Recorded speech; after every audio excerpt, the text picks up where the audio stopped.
हरे कृष्णा। राधे राधे भक्तों, आप सभी को देव उठनी एकादशी की हार्दिक शुभकामनाएं।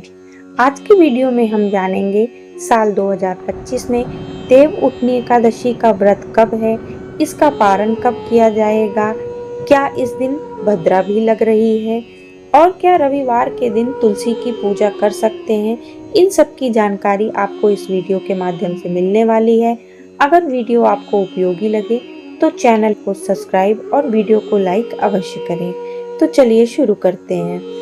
कार्तिक मास के शुक्ल पक्ष की एकादशी तिथि इस बार 1 नवंबर शनिवार को सुबह 9:12 से लग रही है। इससे पहले तक दशमी तिथि रहेगी और एकादशी तिथि समाप्त हो रही है 2 नवंबर रविवार को सुबह 7:31 पे। इस बार एकादशी तिथि 2 दिन रहने के कारण एकादशी का व्रत भी 2 दिन रखा जा रहा है, जिसमें 1 नवंबर को दशमी युक्त एकादशी है और 2 नवंबर को द्वादशी युक्त एकादशी है। वैसे तो माना यही जाता है कि द्वादशी युक्त जो एकादशी होती है वह सर्वोत्तम होती है, तो उसी का व्रत हमें रखना चाहिए। लेकिन अपने अपने क्षेत्र के अनुसार और अपनी मान्यताओं के अनुसार आप 1 नवंबर को भी व्रत रख सकते हैं। तो ये आपके अनुसार, आप 1 नवंबर को चाहे व्रत रखें या 2 नवंबर को रखें, लेकिन 2 नवंबर का व्रत एकादशी का सर्वश्रेष्ठ माना गया है।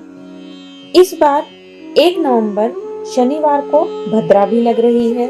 भद्रा रात 8:27 से लेके अगले दिन सुबह 7:31 तक रहेगी। इस बार भद्रा का वास मृत्युलोक में रहेगा और ये भद्रा समस्त शुभ कार्यों के लिए अशुभ मानी जाती है।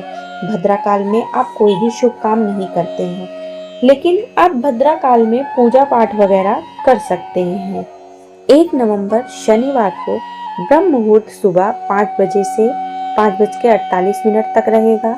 सूर्योदय होगा सुबह 6:36 पर और सूर्यास्त शाम 5:44 पे होगा। वही राहु काल सुबह 9 बजे से लेकर 10:30 तक रहेगा। इस बार 31 अक्टूबर दिन शुक्रवार से पैंचक भी लग रहा है, तो पैंचक की समाप्ति 4 नवंबर मंगलवार को होगी। अब जानते हैं 2 नवंबर रविवार को ब्रह्म मुहूर्त सुबह 5:01 से 5:49 तक रहेगा। सूर्योदय होगा सुबह 6:36 पर और सूर्यास्त होगा शाम 5:44 पे।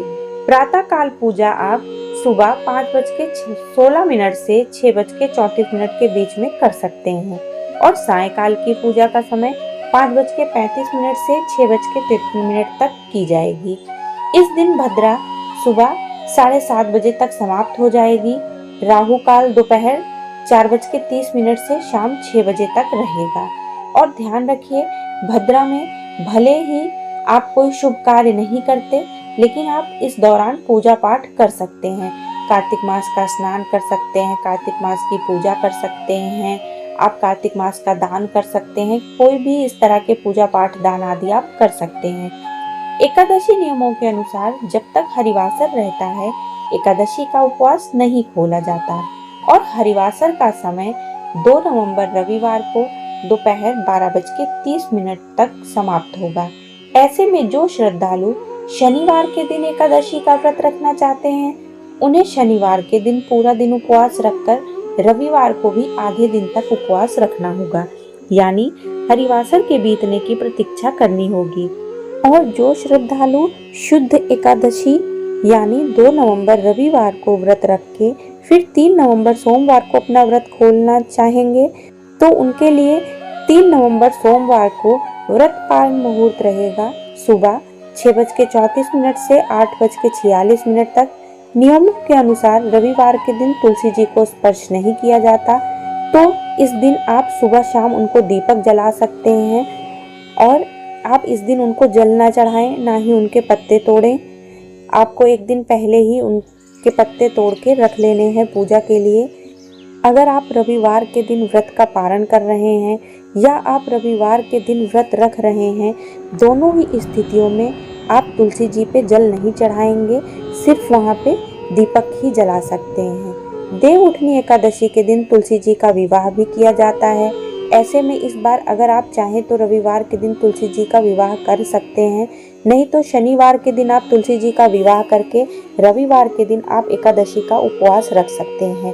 क्योंकि बहुत से लोग इस बात से सहमत नहीं होते कि रविवार के दिन तुलसी जी का विवाह किया जाए, तो आप तुलसी जी का विवाह शनिवार को भी कर सकते हैं, या अपनी अपनी मान्यताओं के अनुसार आप कार्तिक पूर्णिमा तक किसी भी दिन या कार्तिक पूर्णिमा वाले दिन भी आप तुलसी जी का विवाह कर सकते हैं। तो आप कमेंट बॉक्स में अवश्य बताएं कि आप एकादशी का व्रत कब रख रहे हैं और तुलसी विवाह किस दिन कर रहे हैं। राधे राधे।